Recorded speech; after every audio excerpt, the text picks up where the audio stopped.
Okay, folks, here we are. I hope this is going to work. I'm using my computer at home, and it's a little bit slower, I think. I'm finding out right now don't mind me, I just finished feeding my face. But we're going to go through part two of the infinite banking concept. Now, as I do this, and hopefully I can share the screen and everything will work because I've not used this streaming software with share the screen, although it says it can. So we're gonna do that. I did not have time to test it out beforehand, so we're gonna go through this. And God bless R.Nelson Nash, my mentor for 20 years before he passed away a couple years ago. He changed my life, and this concept can change your life. It's about being in control of all of your money, and that's what it's about. We did part one, which was a lot of basic information and getting started, and we started through that. So I'm going to continue that journey tonight, and we're going to go for about probably 45 minutes. This is all recorded. If you communicate with me and let me know, I will make sure that you have access to this video through the Dropbox program that I have set up, where you'll be able to get to session one. And this is now session two or part two of this presentation. And Nelson used to do this workshop, and it would be 2 hours on a Friday evening and then 8 hours on Saturday. So it is a real learning curve. But the purpose of it is to make sure that you learn along the way the reasons why, wherefores, and so forth in what this is really all about. So, with that being said, I'm going to share my screen, and hopefully, we're going to get up here and we're going to share the screen. I understand. Let's proceed. Heads up. So, now I'm going to bring up Nelson's screen and we're going to share. So, right now, you should be seeing Nelson's screen on there, and that's where we're at. So, I'm going to bring up and I'm going to change to the full.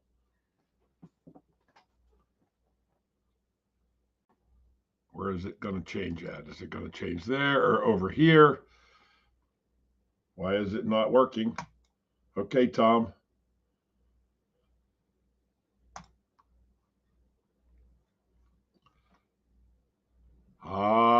There we go. Now I'm hoping and praying that you can see what I'm looking at. And okay, so it says stop sharing. So obviously you're on there. And some of these things, when I learned this stuff from Nelson, a guy named Earl Nightingale wrote a lot of inspirational material. And the strangest secret, which is an audio presentation that I've listened to 100 times, and it really says something very powerful. You become what you think about all day long. We are really goal achieving beings. And what that means is you are trying to achieve a goal. By what means? In other words, what are you doing to be able to achieve that goal? And then what do you believe? There's a sign when you look at this FedEx and you look at it and you say, okay, where's the arrow? And I think a lot of people have seen that. So the arrow is right here on the screen. So there it is right there. But there's another one that I've learned since that is the spoon. And it is actually over here. So it doesn't break out in this. But if we think of going into a business, now the infinite banking concept is really about being in business. It's about a business. And in my book that I wrote a year or so ago, The Family Money Farm, the CFO Project, in reality, you are the CFO at home. And if you can gather the ideas and the discipline to manage your money like a bank and operate that way, there are tremendous opportunities of wealth creation in what we're talking about. And that's really what this training is all about. So if we're going to get into business, let's use an example of the grocery business. So consider a business which you are a consumer as well as the seller of the product. Your market is unlimited. Everyone uses groceries. Someone has to perform the function of distribution. So getting into the grocery business, you study the business for 2 years. purchase a superior location, and build an attractive building. You stock the shelves with high quality merchandise, and now you hope to get people into your grocery store. You must turn the inventory 15 times to break even. If you can turn it 17 times, you'll be profitable. And if you can turn the inventory 20 times per year, you can retire early. And that simply means that somebody's going to want to buy your business because of the results using your process and your system that you created in your business to get those results. So very simply, let's look at the store. So here's your store, and all the gondolas are stocked with shelves, and we're going to use an example of a can of peas. So that can of peas, it really comes in the back door. You buy it wholesale, and you sell it and goes out the front door for 60 cents. So really the question then becomes, how much do I have to pay to replace the can of peas? So here's the next can of peas. And most people don't know this. They would think, what does this can of peas cost me wholesale to restock my shelves? And some people are going to say 25 cents, 30 cents, etc. And it's really wrong, because that replacement can of peas is 57 cents. Now, what do I mean by that? This is a high volume business. So there is not a lot of markup. The goal is to move lots of product that has minimal or marginal markup. So you got to pay 57 cents for the can of peas to sell it again at 60 cents. Now, a lot of people look at being in business, and all your relatives are going to come around and they're going to say, well, you own the store, you can sell it to me at cost and blah, blah, blah. Well, that defeats the whole purpose of being in business. So really, if you have control and it's a relative or somebody you should actually charge them a little bit more for the can of peas. So that what happens is where does your spouse shop? Let's talk about that. So your wife goes to the grocery store, and if your spouse steals a can of peas. So here's the thought.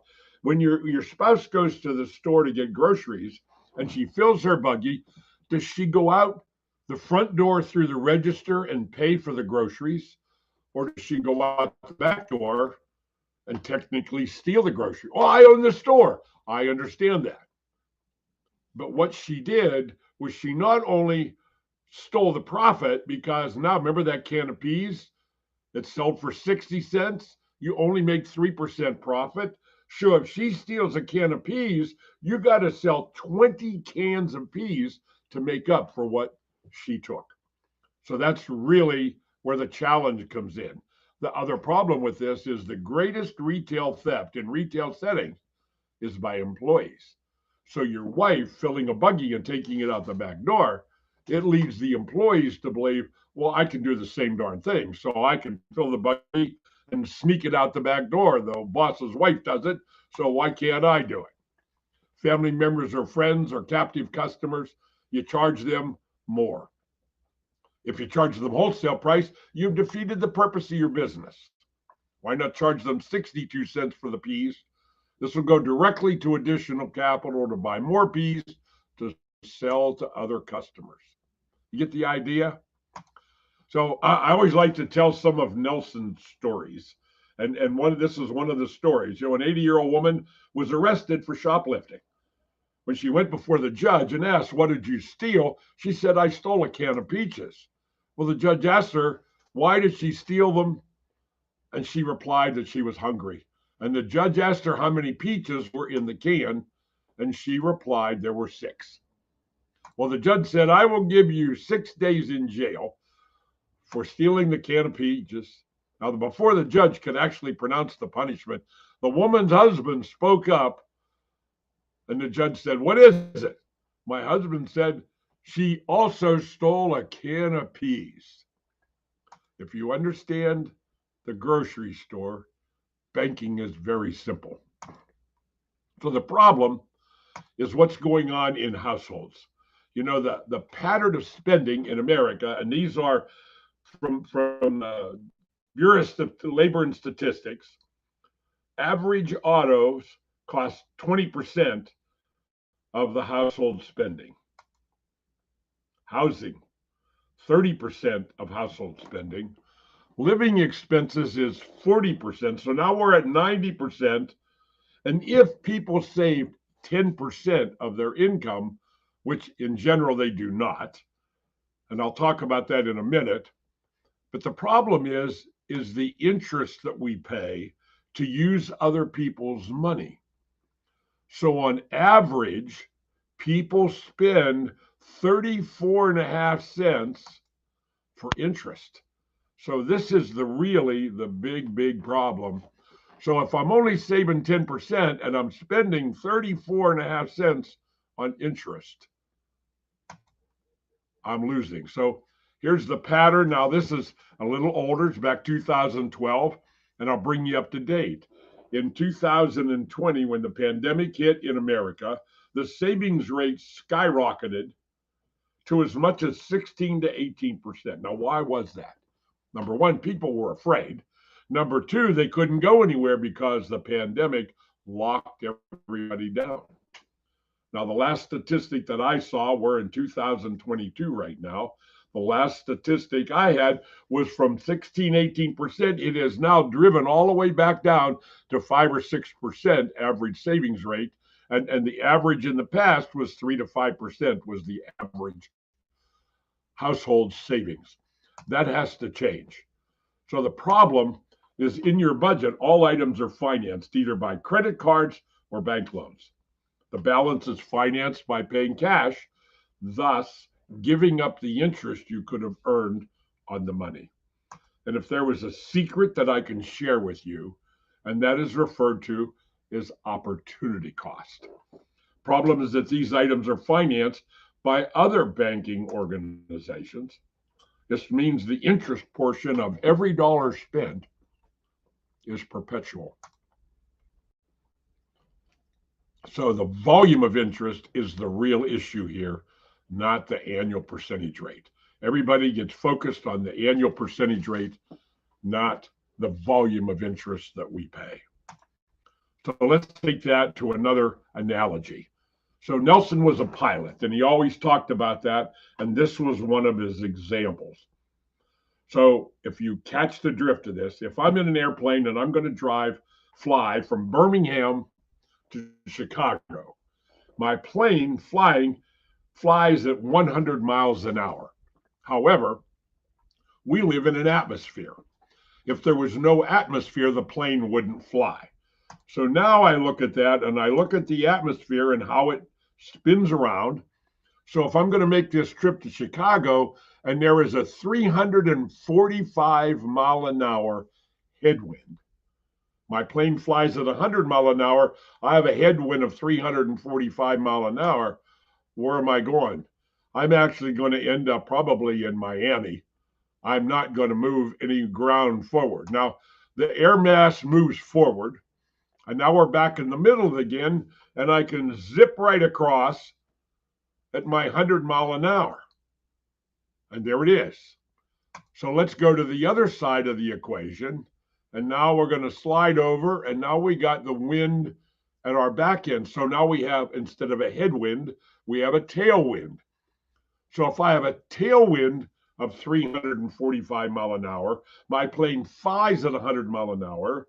So now I'm moving forward at 445 mile an hour. Now, let me help you with this analogy if I can. So if I'm going forward at 445 mile an hour with a tailwind, with a headwind, I was minus 245 mile an hour. Let's put a decimal point in there and call it 4.45% interest or minus 2.45% interest. And now the difference is 690 or 6.9. So we went from minus 245 to plus 445, which leads me to understanding how banks work. So if I'm thinking of a bank, the first thing that has to happen is capital stock. Now, this is referred to as tier 1 money. So if you and I were going to partner and we were going to start a bank, we would need today $20 million in cash kept safe in order just to get in line to meet with the banking commissioner of the state. We would probably wait in line for probably 5 years before we would get an audience with the banking commissioner. And in doing that, we have to keep this $20 million absolutely preserved and safe. We can't invest it, can't risk it, etc. So now we go through this process to get our charter. We now have a banking charter. We have $20 million, but that $20 million cannot be loaned out to anybody. It is not what we make money on. So what we've got to do is come up with some unique ways to get deposits into our bank. Now, I've been at this a long time, and I can remember times in the past where if you went into the bank and you opened a $1,000 CD, they gave you a toaster. I remember a local bank here a number of years ago. If you bought if you brought in a $10,000 deposit to buy a CD, and that was when interest rates were much higher than they are today, the local bank, they gave you a drive weekend. It was a drive away weekend. It was 2 nights in a hotel and some meals, and it was just a package, and they were called drive vacations. You had to drive to get there. You had to find your own transportation to get there. And they were marketed that way. So the bank would give you one of these drive away weekends, vacations for a weekend, if you bought a $10,000 CD. Now, once you have deposits, I have to make loans in order to start making money. Now that leads me to understanding fractional banking, the way it operates under the Federal Reserve in America, which has nothing to do with federal. It's just a name they put on the organization. All of the Federal Reserve banks are all private owned institutions, and there is no government oversight of any kind with these banks. That's the way they operate. So we make loans to get money. So now if I make a loan to somebody, they made a deposit, and if they brought me $1, I got $1 deposit, $10,000 deposit. So a customer comes in and I want a mortgage, so I'm going to loan that money out as a mortgage. And right now, mortgage rates are 6% for a 30-year fixed rate mortgage. So I'm going to loan that dollar out at 6% interest. And guess what you get on savings? I guess there's some banks now you can get maybe as much as 1.5% or 2% now. The interest rates have come up a little bit. So that means the bank makes 6, they give you 2, they made 4%. Well, what kind of rate of return is that? That's 200% rate of return. So now the person they loaned the money to gave the bank collateral. In other words, the bank has a bond or an indenture on the property. The bank's name is actually on the deed when the deed is issued. So the bank now owns your house on paper. They take that deed, they go to the Federal Reserve window, and they borrow money from the Federal Reserve. Where does the Federal Reserve get the money? They print it. They print money from nothing. Ever heard of inflation, what we're dealing with right now? But that's what's going on. So the Federal Reserve is going to loan this member bank 90 to 95% of the value of that property at about 1/4 to 0.5% of interest cost to the bank in order to do that. Then they're going to take that money and they're going to loan it out on another loan. Could be another mortgage, a home equity loan, etc. But every loan, collateral comes into being. The bank gets collateral. They take the collateral, they go to the Federal Reserve window, and they get money again, 90 to 95%. If the reserve requirement is 5%, they can turn the money as much as 7 times. So that means they can make interest on the dollar on the $7 they created, and they can make upwards of 20, 25, 30% rate of return on that money. And after they paid you the interest up front, they don't give you any more money. The biggest concern of the banks is withdrawals. So if you went into the bank and you said, Mr. Banker, I want my money, well, they would probably be able to come up with your money. But if everybody went into the bank at the same time and said, I want all my money, well, guess what? That happened in 1929 in America, and it crashed all the banks because the amount of capital that is in the bank is really 8 to 10% is all that's there. So that is recognized as a run on the bank. That's why the bank provides FDIC insurance, federal deposit insurance, on up to $250,000 per social security number, per accounts in one bank. So if you're a husband and wife, you could have two separate accounts under two different social security numbers and maybe have $500,000 of coverage by keeping your money separated for each individual and doing that. But you get the idea what's going on. The challenge is what you really have to know is when we look at this picture that I'm trying to paint for you of banking, and here is the iceberg, and the real information is below the water. So understanding this is really sometimes very hard to grasp, but we're trying to make it simple enough that you can gather the idea of how a bank actually works. Now, you and I, using the infinite banking concept, we can't print money, but I can learn how to make 2, 3, and 4 turns on every dollar that flows in and through my financial life. So if I look how a bank works, here's how your bank works. So we got $20 million of capital stock to start the bank. We have to get depositors to deposit money in the bank. And then we make loans, and we hope and pray that people don't withdraw too much money. Now, the First National Bank of Midland, Texas, Nelson always told this story. They were in the oil business. And this is actually an article in a magazine. It's a true story. And a bunch of oil men got together and formed their own bank. So they got all this thing going and everything else, but they were loaning themselves money to operate their own oil businesses, their oil drilling businesses. And the funny thing is those loans, 26% of them were non-performing. So they borrowed money from their own bank, and guess what? They didn't pay it back. So that meant the capital stock lost 87% of its value, lost $12 million, and the bank went out of business. Because when people realized what was going on, the run on the bank came, and they withdrew $500 million of equity out of this bank, and it crashed the bank. So with $1,000 deposits, this is the picture that was actually created. This is a true story, Midland National Bank of Texas. $1,000 deposit, they could loan out $10,000. And in their story, that's really what it was.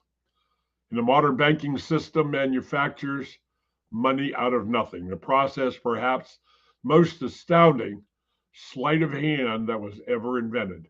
Banking was conceived in inequity and born in sin. Bankers on earth take it away from them, but leave them the power to create money and control credit. And with a flick of a pen, they will create enough money to buy it all back again. Take this great power away from the bankers, and all great fortunes like mine will disappear. And they thought, and they ought to disappear, for this would be better and a happier world to live in. And if you want to continue the slaves of bankers, pay the cost of your own slavery, let them continue to create money and to control. And what that is, I go back, and that was Sir Joseph Stamp, President of the Bank of England, 1920s. Now, let me give you another bit of information. Let's go back a little further. Let's go to 1790 in Europe, in England. And the first Rothschild that started banking, he created the first international banking. And that international banking idea, and you can find this quote on usdebtclock.org, which is created by the CBO of the federal government, the accountants, the CPAs. Up in the upper right-hand corner, you can look in there for history, and you can go in there and find this quote. I'm paraphrasing, but he very simply said, I don't care who the politicians are. I don't care who's in charge of the country or what's going on, but you give me control of the money and the cash flow, and I will control everything. That's what he said. So we have to be aware that this is really what it's about. So, do you want to go through that process in order to control your need for banking? There is a much simpler way, done through dividend paying whole life insurance.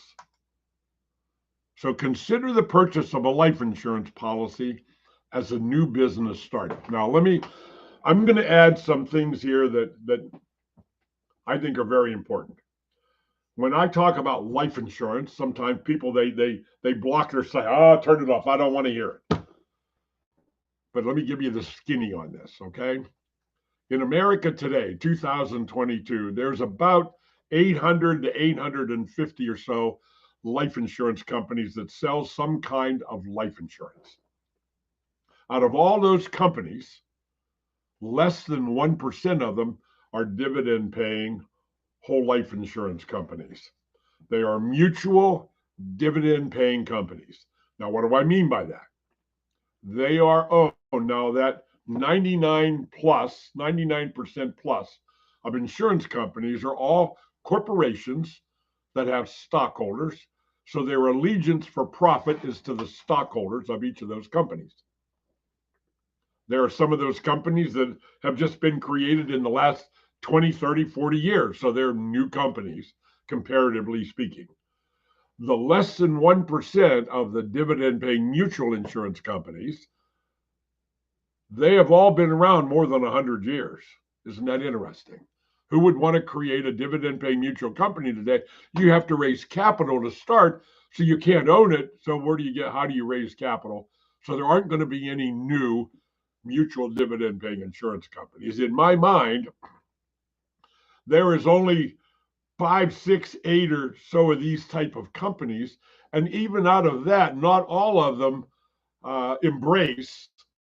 provide maximum benefits and maximum money supply for the policyholders who are actually the owners of the insurance companies.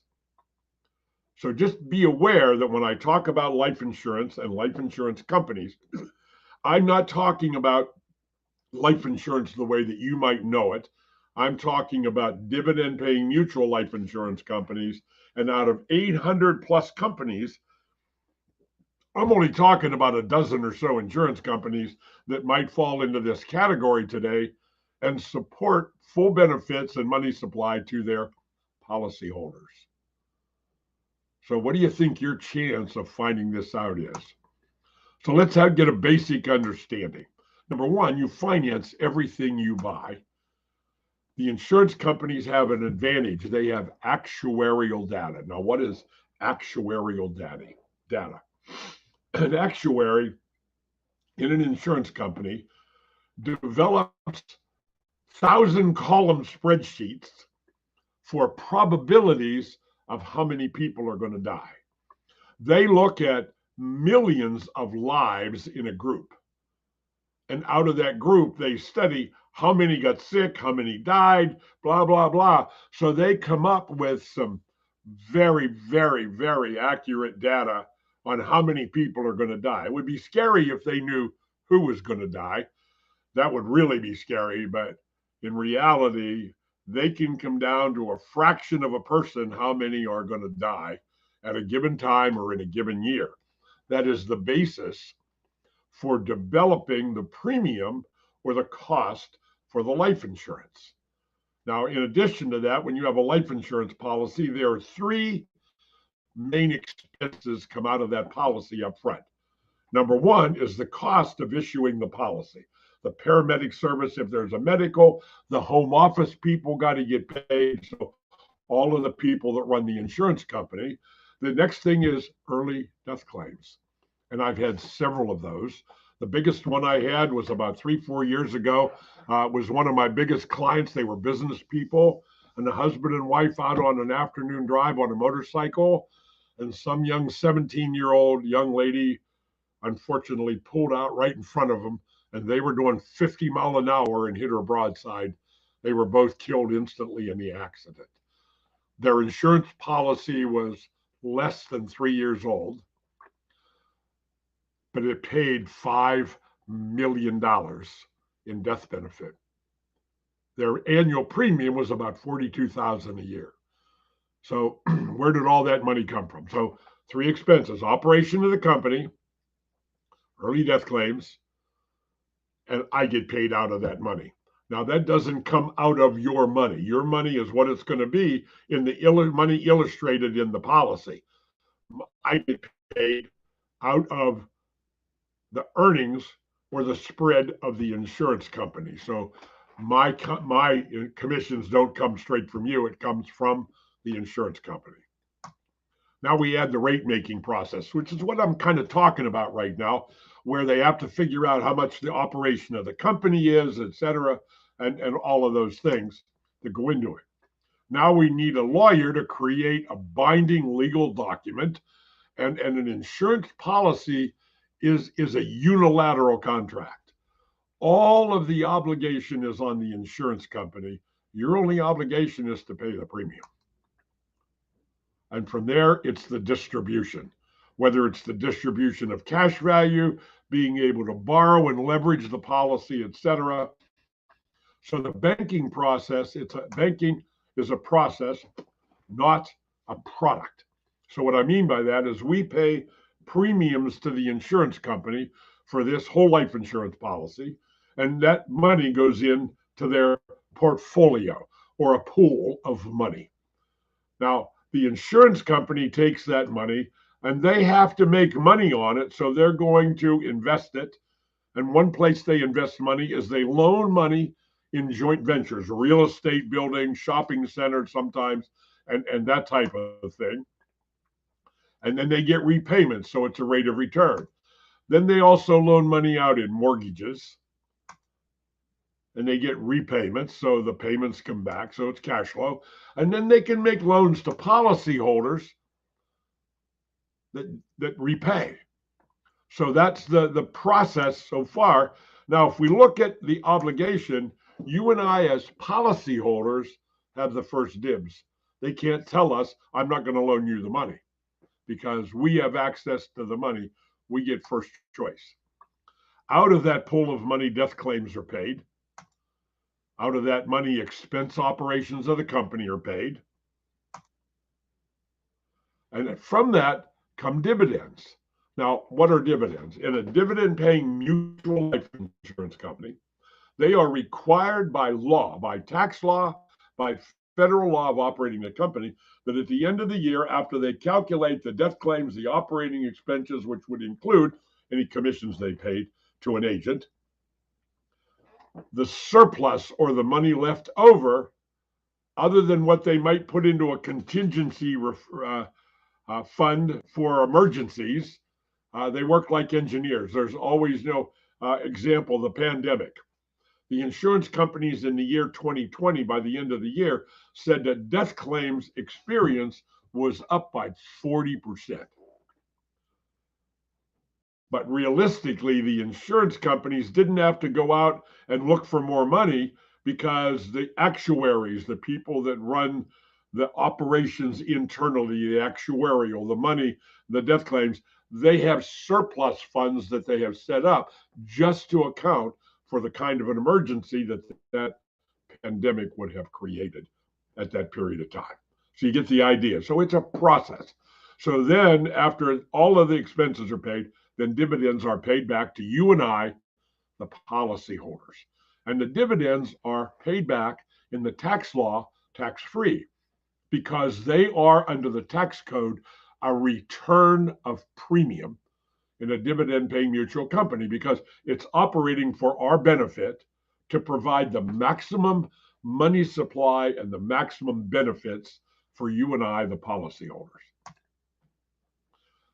So when I look at the debt of people and I look at the interest that they pay to other sources of money, why would it not make sense to develop your own accessible capital and cut out the bankers and the interest and the money you lose to the banks, that 34%? So this pool of money, dividends coming out, premiums going back in, it becomes the process of understanding. And if I look at the dividends, so they collect maybe $1.10, 80 cents goes to pay the cost of operating the company, leaves 30 cents. And what they do is 1/4% goes into a contingency fund for those emergencies that I was explaining. So the dividend is now 27.275. They can't keep the money. This is not money for the stockholders. There are no stockholders in this insurance company. So this pool of money, and if I look, here's Joe, young Joe, he's putting $50 a month into an insurance policy. And he says, boy, man, I hate paying this insurance policy premium. So let's take a look and see what's really going on. So Joe wanted to buy a pickup truck, so he goes down to GMAC and he buys a pickup truck. GMAC finances the pickup truck, and they charge Joe $260 a month for GMAC. Well, GMAC, where did they get the money? They're just an administrative company. They administer and loan money, but they had to get the money somewhere. So they go to the insurance company and they borrow money at a 30-cent discount. So what they're paying the insurance company for the money is $230 a month versus the $260 a month that Joe is paying for his pickup truck. So GMAC is picking up $30 out of that deal and making that go forward. So let's change the flavor now and say, okay, the policyholder, instead of paying $50 to the insurance company, he takes the $260 that he was paying for the truck at GMAC, adds it to the $50, and puts $310 a month into his banking policy. In a very short period of time, he has access to be able to borrow the money to buy the truck. He buys the truck, makes a loan, and pays himself back at $260 a month to put the money back into his policy. But he actually pays $275 a month because he wants to pay it back quicker, and he wants to create more money for the future, because there are going to be more times in the future that he's going to need to borrow money. I'm going to end it there tonight. This is the end of part 2. In part 3 will be approximately 2 weeks. You'll get an email. You'll be notified when it's going to happen. And so we're going to get into the human nature, the human factors in part 3. So God bless you all. Tell people about it. This is here. And if you let me know you were here and listened, I'll send you an email with a link to let you access this. Share it with other people, because this information is so critical to your financial future. You must learn this information, and I believe it is my biggest only obligation to make this knowledge and information aware to everybody, if nothing more than to give you the ability to say yes or no to what's going on, because nobody else in the financial arena is going to tell you about what I'm teaching you here tonight. God bless you. We'll see you here in a couple weeks.